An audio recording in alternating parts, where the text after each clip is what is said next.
And Notorious premieres Monday on Netflix. Netflix strikes again. Russell Peters joins us at the table. Because, Russell, when your name was brought up in a meeting, I have to say, I went, you mean Russell Brand, right? Yeah. I know you're not talking about Russell Simmons, but you mean Russell Brand, the comedian. And they were like, no, this is the first Russell, the real Russell. The Russell that matters. The Russell that matters. But, you know, all jokes aside, and I don't want to be offensive, but I was asking, have you heard? And a lot of people would say, no, no, no. Right. Oren knew.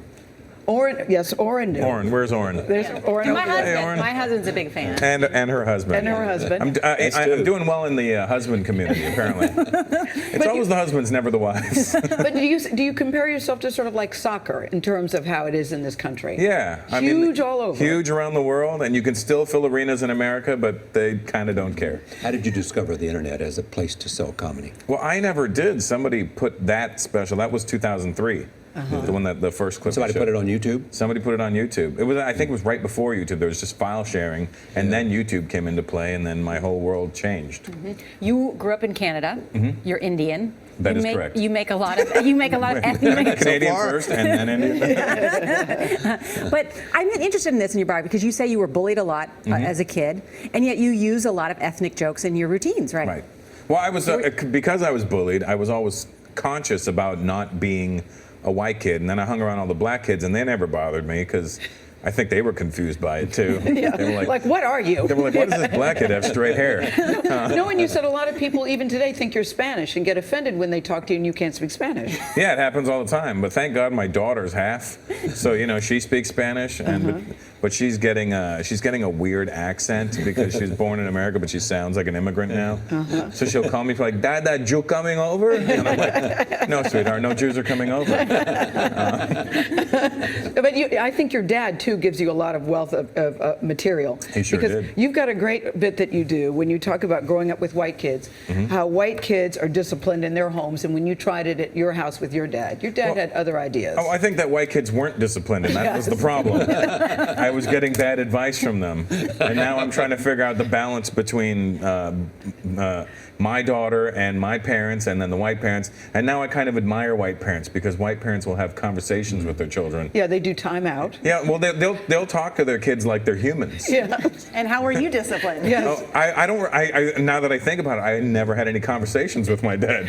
There was never so how was your day? Yes. The only time I got that is if I skipped school and he knew it. You know what I mean? Yeah. Do the audiences differ in terms of what they think's funny?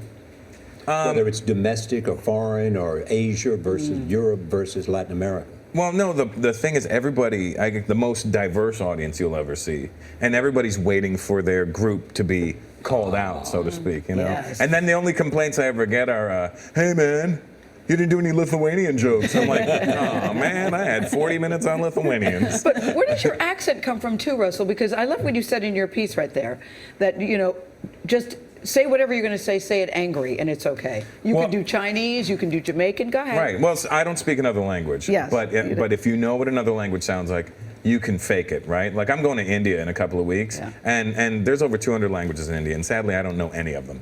But if I got stuck, I could fake it because I know what it sounds like, and I'll just say, act angry. So I'm like, and even the Indians are like, I don't know this dialect, but this man is very angry at the moment. And Italian? Italian. Same with Italians. You could, if you don't speak Italian, you go to, you find an Italian guy, and you could just use the hand gestures and sound. You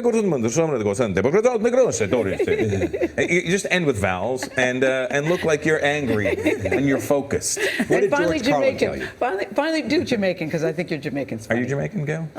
No. Oh, I'm just checking. Well, this is for all everybody. I have nothing against Jamaican, but no, I'm not. No one's ever asked me that. That totally threw me. Go ahead. This is everybody in Brooklyn. Good morning. This is CBS Morning Show. That's got it, yes. First, finish your party and drink your coffee and go on to work. Go on to work. You asked him about Carlin. What did George Carlin tell you? Carlin, well, I met Carlin in 1992, and I'd only been doing stand-up 3 years. And I'm still such a huge Carlin fan, and I bumped into him on the street in Toronto, and I just geeked. And I was just and I was like, hey, do you want to come to my house for dinner? My mom will make you Indian food. I didn't know what I was saying. And then I was like, hey, maybe one day we'll work together. He goes, you never know, kid. Maybe one day.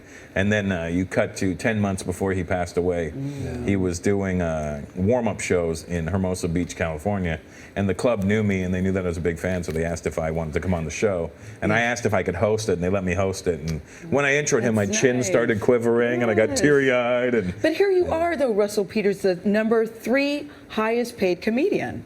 Did you ever think you could make this much money? I never thought I'd be on a CBS Morning show. How about that? And here you are. I just genuinely would have been happy, doing the circuit and being a complete no-name. I was just happy doing what I'm doing. So with or without this, I'm the same guy. CBS Morning Show is pleased to have you. Well, thank you for having me. Yes, we are. We really are. Thank you. Thank you, Russell Peters. I'm laughing because when you said you never thought you'd be on CBS This Morning, Chris Licht, who has no sense of humor, said in my ear, and neither did Gail. And here we are. Here we are, Russell, you and me, baby. I like it. That's right. I like it.